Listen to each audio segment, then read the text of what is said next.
That's Scotti's Records here in Summit, New Jersey. I was just in there picking up some stuff. They're going out of business, unfortunately. So I took advantage of the sales. Let's see what I got.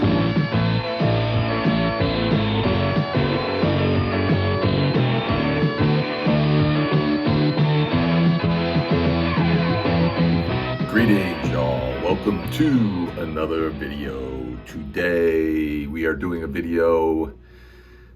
little bit of a somber video in a way, because we are talking about a record store called Scotti's in Summit, New Jersey. The reason why it's a little bit of a somber video is because Scotti's, after what I believe was 70 years, if you can believe that, 70 years of business, decided to call it a day, and the store is closed down. The good part about this, though, is that the store didn't close down because sales were terrible, blah, blah, blah, blah, blah, blah. They decided it was time to retire, and so they're kind of going out on their terms. So at the very least, that's good to know that they've decided to call it a day because they want to enjoy the rest of their lives doing other things and enjoy their retirement, and we certainly wish the owners there well. But in the meantime, it's always sad to see a record store close. Now, I've got to be honest, Scotti's is not a store that I had ever been to before. I wasn't familiar with it. They're maybe like an hour and a half or so north of me. But I somehow came across the news that they were closing and decided to go up there and kind of check out the place one time, before they closed. And they were certainly obviously having sales going on, and at the time when I went in there, they were having sales of 30% off. Everything in the store was 30% off. So even though I've been telling everybody I know that I'm trying to not buy stuff, try to keep my purchases to a minimum, and had been doing pretty good with that so far. But I just had to go just visit this store because it would soon be gone, and I just wanted to check it out, and so drove up there. My fear when I went there was that I was going to go in there and the store was going to be like wiped clean, but that wasn't the case. There still was quite a bit of stock left. Prices were, even before the 30% off, the prices were already pretty low to begin with. But, they had a really good selection. It was a really cool store. The funny thing was, everything in the store had to go. Everything must go. So everything was for sale, including fixtures, shelves, bins, whatever. And when I was there, they had this like life-size standee of Mariah Carey. And I saw this dude eyeing it up, and then I went into the main part of the store to take some photos before I paid for what I got and leave. And all of a sudden, that dude came walking by with the Mariah Carey standee, and he like brought it up to the cashier, and he's like, "I'm buying this thing. I'm buying this thing. Can I leave it here while I look around the rest of the store or whatever?" And they're like, "Sure," but I don't know that I really want to know what he plans on doing with that life-size Mariah Carey standee, but to each their own, right? So let's check out what I picked up. My first and final visit to Scotti's Records. 1983, we get Marshall Crenshaw's second album, Field Day. I really like Marshall Crenshaw. I only own his debut. I shouldn't say I really like him. I only own his debut. How can I say I really like him? I'm a liar. What can I say? But I really love his debut. It's a fantastic album. I have it on vinyl and CD. I love it so much. And I'd been looking for his second album for a while. And it's not that it's hard to find. It's just that I never found it for like a good price. I think originally I was looking for it on CD. And whenever I found it, it was always a little expensive. And I know they put out like an anniversary edition, but, I was just kind of holding out thinking someday I'll find it for like the right price. So I go into Scotti's. I'm in the back room there. There's like two rooms I forgot to mention in the intro. In the back room, they had like 45s and like bargain CDs, and then bargain vinyl. And it was like I was like, I don't know if I want to go digging through all that stuff, but I just decided to start digging through the vinyl, and I found this for like, so it was $1 plus 30% off, which I couldn't believe, and it's in excellent condition, you know. So, you know, paid off to go digging through these vinyls that I assumed would be just stuff I had no interest in.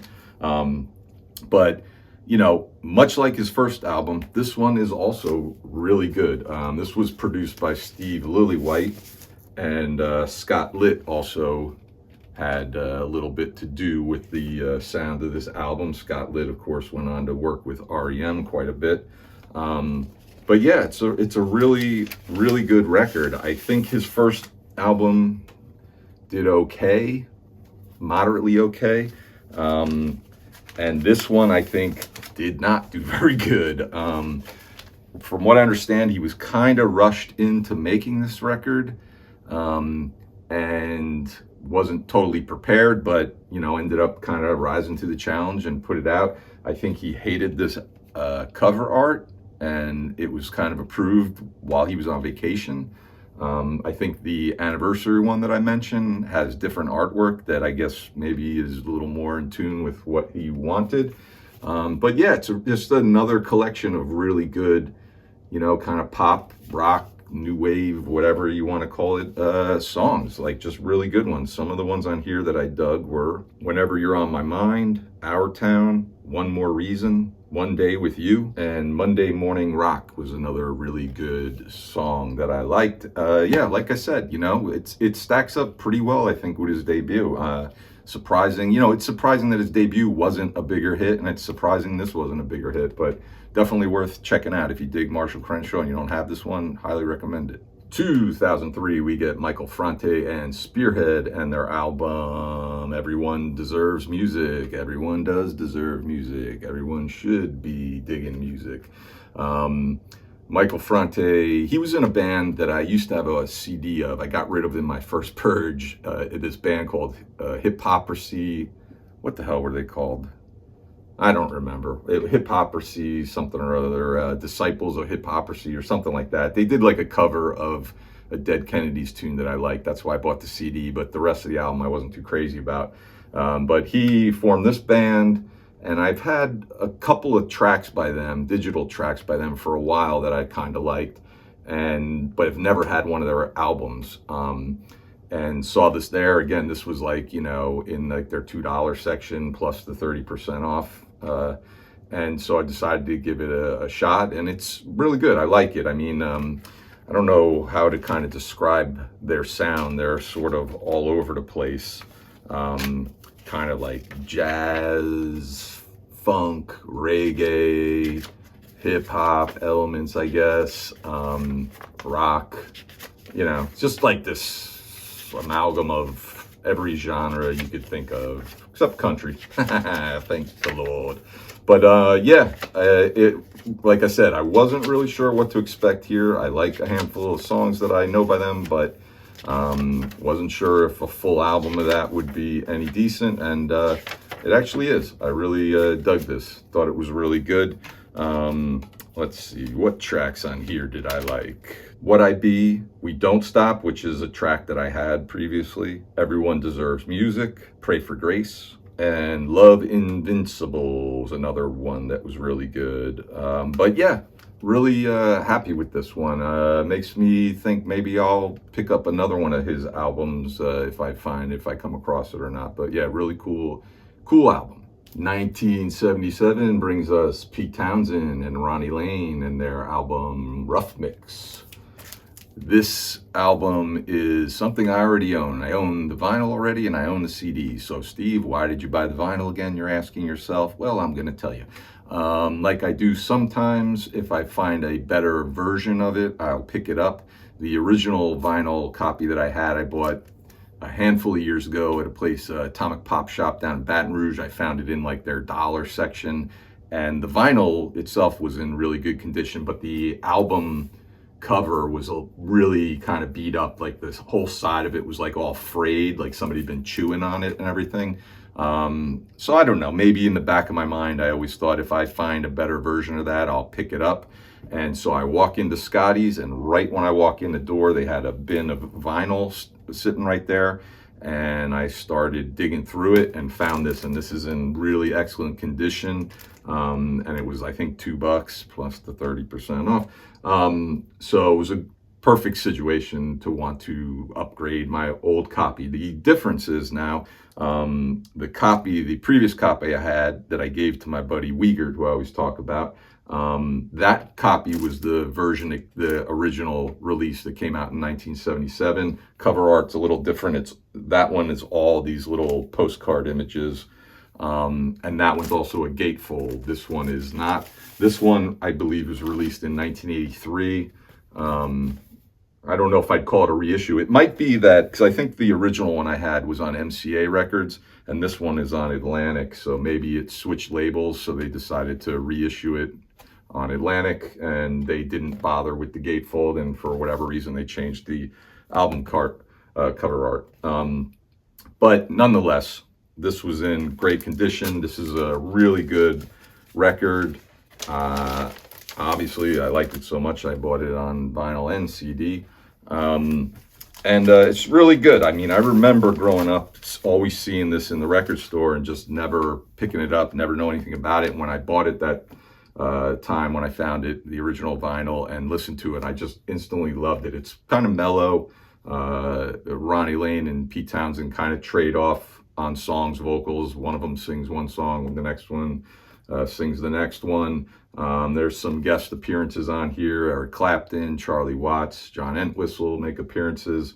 But it's really good. I think it started out as that Ronnie Lane wanted to collaborate with Pete Townsend, maybe have him produce his solo record or something like that, and it just turned into this.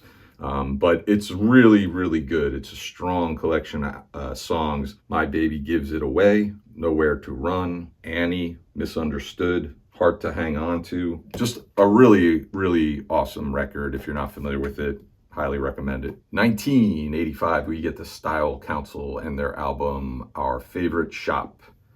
And the Style Council is not our favorite band. So the story is, last year sometime I picked up the Live Aid DVD and was watching it. Style Council comes on, they play 2 songs and I really liked them and decided I'd maybe pick up one of their records. Go to a record show not long after that, I find their album Cafe Blue, and I pick it up and didn't like it at all. Really didn't like it. So got rid of it, but thought the 2 songs that I liked playing on Live Aid weren't on that album. I said, well, maybe if I find that album that those songs were on, I'll pick that one up. Maybe that's a better album by them. So here it is. This is the one that had the songs that they played on Live Aid on. You know, wasn't too expensive, so I decided, like I said, I was going to give it a shot. So I grabbed it, and once again, not too thrilled with it, you know. And needless to say, I think this is going to end my experiment with the Style Council. It's just not really my thing. It's very pop, dance. You know, like I think last time I compared the sound almost to like Wham, and I think that remains, you know, and it's just not my thing. But I will say those 2 songs that I heard them play at Live Aid that are on here are really good. One was The Internationalists and the other was Walls Come Tumbling Down. I wish the rest of this album sounded more like that. I mean, there was 1 or 2 other songs that were okay, but you know, those 2 were the highlights, and the rest of it just really didn't do anything for me, you know. It's just not my thing, you know what I mean? I know a lot of people like this band and everything, but yeah, just not too thrilled with this one. 1987, we've got the Outfield and Bangin'. Go ahead, y'all. Leave down below the comments how terrible my taste in music is. Go ahead, I can take it, you know. I'm not going to apologize for it. I liked this band when they came out in the 80s. Their first 3 records I really like. I mean, you know, it's just pretty like straight down the line pop rock. You know, I've heard people kind of call them derivative. I've heard people call them kind of vanilla. You know, and I'm not going to argue with those people. I get it, but I just really liked this back then in the 80s, and I'm not going to apologize for it. You know, music's subjective. We all like what we like. Our good buddy Daryl at the CD Rabbit Hole owns everything Debbie Gibson ever did. Hey everybody, it's Daryl. I do not have everything that Debbie Gibson ever did. I have almost everything that Debbie Gibson ever did. By the way, if anybody has a copy of Body, Mind, and Soul they'd like to sell to me, I'd appreciate it. Just don't tell the wife. We all like what we like, right? And I like the Outfield. I'm not going to deny it, you know, just to sound cooler, you know, on a video on YouTube. It's a good record. I really like it, you know. This is the vinyl. I had this on cassette when it was released, and I listened to it that summer pretty nonstop. The artwork is terrible, I will admit that. The back artwork, not much better. Although I guess that's a little bit better than this baby, whatever, doing whatever. The tunes on here I like are Somewhere in America, Moving Target, Playground, Main Attraction, and Since You've Been Gone. Since You've Been Gone was the single off of this. It did pretty well on the top 40. And I really love that song. I really do. I mean, people, when they think of the Outfield, they always think of Your Love, which gets used all the time in movies and TV and everything like that. But I would put Since You've Been Gone up there on whatever hill that is that the Outfield songs live on. But I really love that song. You know, I still do. I've never gotten tired of it. Yeah, what do you want me to say? I bought the Outfield banging on vinyl. And finally, 1993 brings us Frank Black, aka Black Francis from the Pixies, and his debut solo record titled Frank Black. I really had to look at the spine to double check. I don't know, whatever. It's been a long day, right? Yeah, I like the Pixies. I don't think I have everything they put out, but I really like them. I saw them live when I was in Australia. I went and saw them live when they first reunited. So Kim Deal was still in the band, and it was a fantastic show. I've been aware of this album, but I've never had any real desire to pick up any of his solo stuff. But I remember when this came out, and I remember the tune Los Angeles getting a ton of airplay, and I always liked that song. But again, this was there. I think this was in like everything felt like it was in the bargain section, aside from the 30% off. Like all these were really cheap. I mean, I forgot to show it. I always do this. This is my receipt. I mean, all this stuff total was like $20. And, you know, I don't think the actual price of any of this stuff was more than like $5. So then everything also got 30% off. So, you know, I mean, it was a great deal. And before I forget, I also picked up this little sticker, Van Halen. It was right by the register, and I just grabbed it. You all know I was really into Van Halen growing up. Speaking of which, I did a video recently with my good buddy Steve. His channels are Excelsior Movie Reviews and Excelsior Music Reviews. He's got two separate ones. We did it on the Music Reviews channel, but we did a top 10 Van Halen songs, our top 10 Van Halen songs. We did a live thing, but you can go to his channel and watch that if you have any interest in that. I hope you do. It was pretty fun. I enjoyed doing it. It's pretty cool. And my list was pretty weird. It's, you know, not like your typical what you would expect of a top 10 Van Halen list. So I'll put a link below to that. But back to Frank Black. So saw this there, and it was really cheap. And you know what? I didn't even realize this. I just realized that there were two Van Halen stickers here. They were like stuck together. When I put it down, they finally fell apart. I swear I thought I only bought one. I wonder if did they charge me for two? No, one. I think I owe Scotty's a couple of dollars. Anyways, so yeah, I saw this in like the bargain section. It was, I don't know, $1 or $2 before the discount, and just decided, you know, hey, now's the time to give this a shot. Like I said, I loved that song Los Angeles, and thought, why not check the rest of it out, you know? And I enjoyed it. I like it. It's pretty good. I know probably a lot of you are really familiar with this album.